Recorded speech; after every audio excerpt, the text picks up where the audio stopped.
So I shared in previous videos how God gives us chemistry with people and how that chemistry is usually around our strengths and weaknesses. It really is the story of opposites attract. That means the person that I have natural chemistry with, their strengths are going to be my weaknesses. My strengths are going to be their weaknesses. And then I share the example of I went to dinner and how I noticed that the guy is very charismatic and very chatty. He can easily build connection. Then I shared the story of how I took that in and how that made me be a lot more intentional when I am out and about in life. And that leads me to remember names, to make eye contact, and to expand the conversation. It leads me to how can I make that skill set my own? Last night when we went to dinner, he asked me the waitress's name and I remembered Rachel.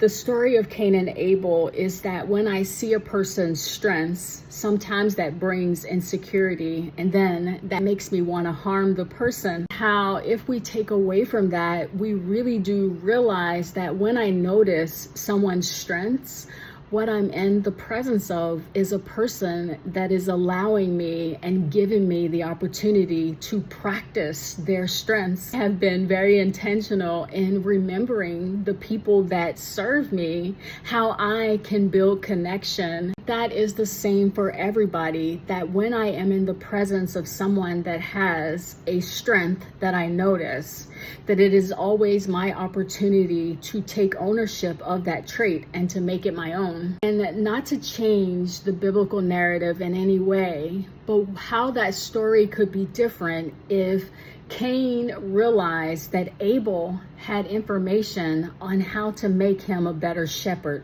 That God is placing my brother, the people that I naturally have chemistry in life, because that is a system and a place that God can use to expand our personhood. That the person that I'm in the presence of and I notice their strengths, that I have been given opportunity to build that strength in myself, and how we expand exponentially if we start to look at people that way. We also expand in acceptance. I literally can value every single person that God places on my path because every single person has something of value to share with us.